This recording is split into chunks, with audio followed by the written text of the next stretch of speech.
Hello, welcome to Postcolonial Space. I'm Masood Raja, and today I'll briefly be talking about William Faulkner's novel, The Sound and the Fury. Now, obviously, the novel doesn't belong within the postcolonial studies field, but I am teaching it this semester, so I thought I should record at least an introductory video about it.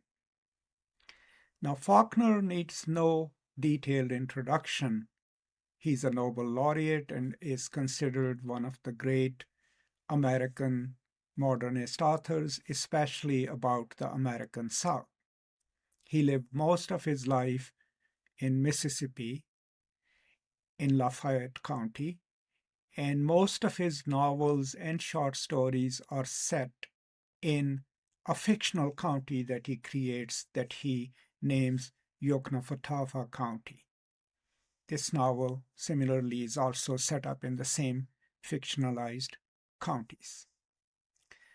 Now, first of all, the title of the novel. The title comes from Shakespeare's Macbeth, from one of the soliloquies in Macbeth, and you can read it on the screen. And it's from Act 5, Scene 5 of Macbeth. And it reads, "Tomorrow and tomorrow and tomorrow creeps in this pretty pace from day to day, to the last syllable of recorded time, and all our yesterdays have lighted fools the way to dusty death. Out, out, brief candle, life's but a walking shadow. A poor player that struts and frets his hour upon the stage, and then is heard no more. It is a tale told by an idiot, full of sound and fury, signifying nothing." So that's where the title comes from Macbeth. And in a way, when you read the novel, keep that in mind, because most of the times when we read any story or any novels, we are expecting a climax and then a falling action. We have a purpose in reading.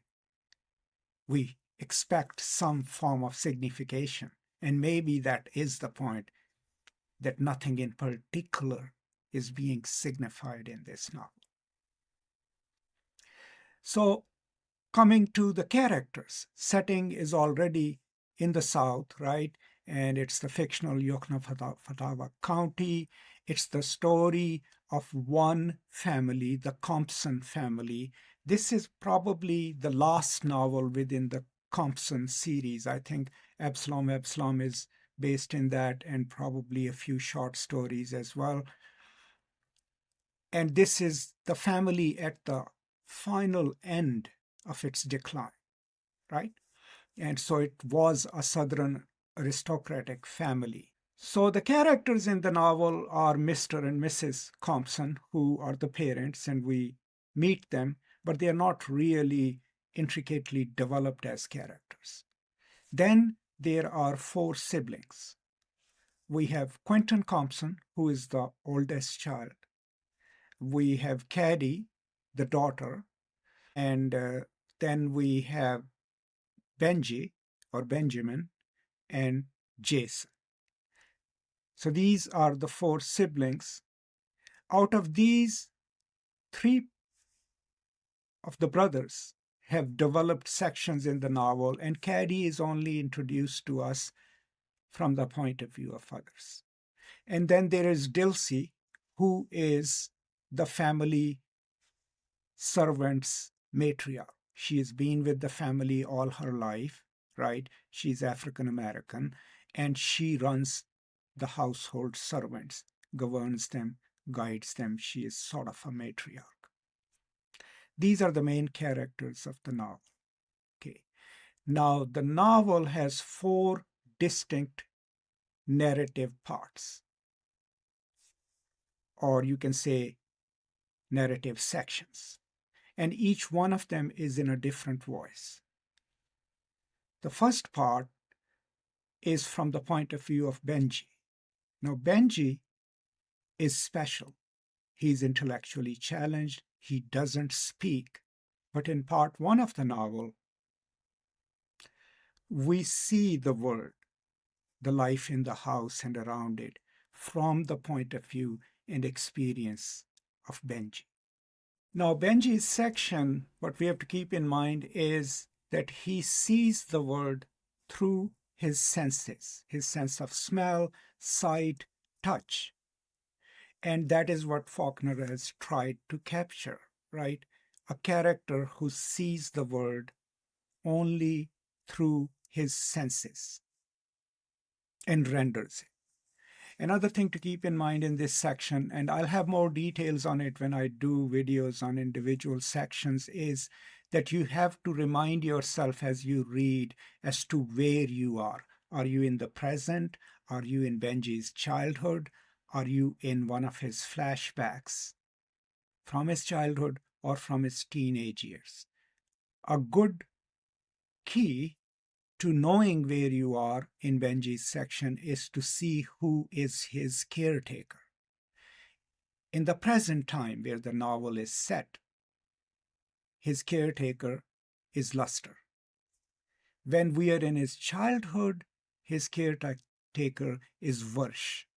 And when we are in his teenage years, the caretaker associated with him is Teepee. So just keep this in mind. I'll have more details later. Now, the second section is based on the experiences of Quentin Compson.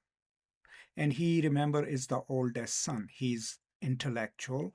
He goes to a prestigious school, and he's the one who is constantly thinking about time, about life, right? He has this existential angst.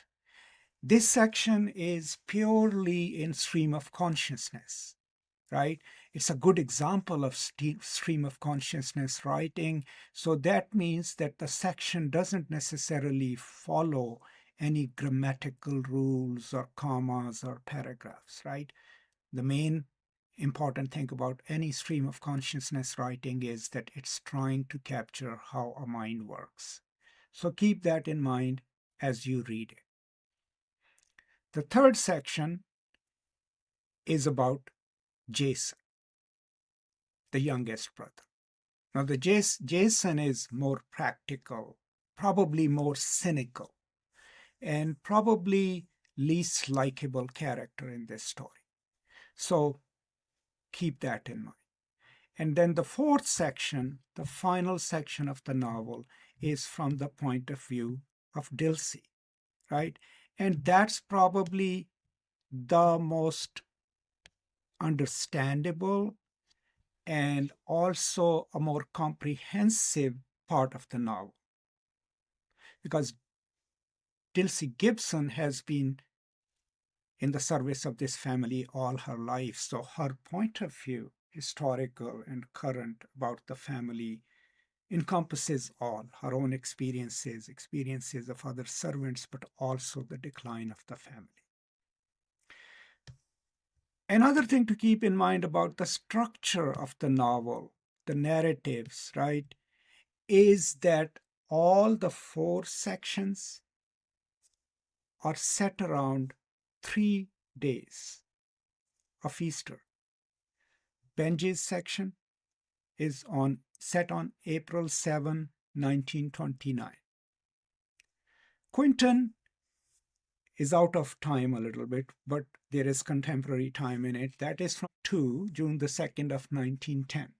Then Jason's section is on April 6, 1929, and then the third person narration by Dilsey Gibson is set on April 8, 1929.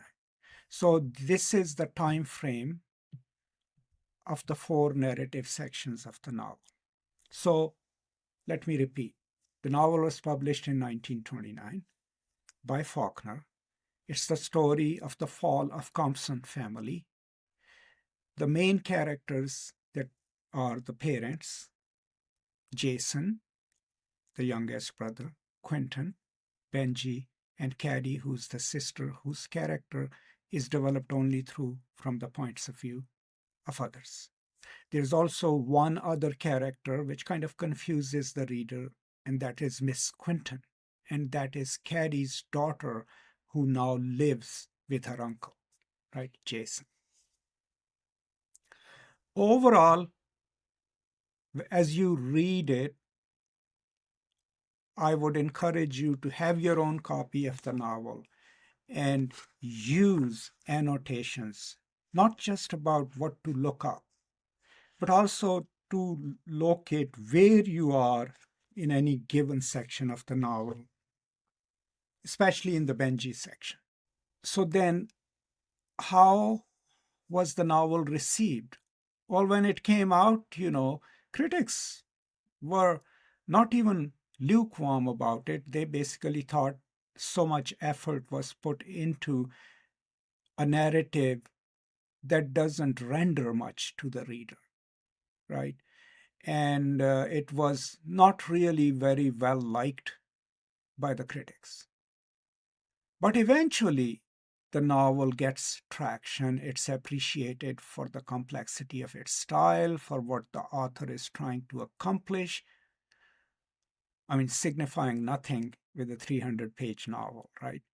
But the innovative style that he adopts, especially in terms of stream of consciousness, right? And rendering the experiences of someone who is intellectually challenged, but also telling the story of the fall of what would have otherwise be considered an aristocratic family in the South.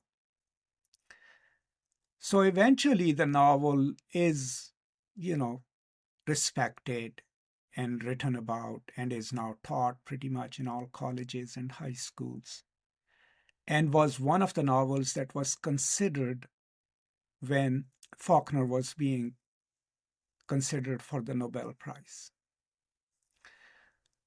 Now, if we were to sum up the plot of the novel, it would be complicated because we'll have to go through the 4 narratives and then figure out the plot.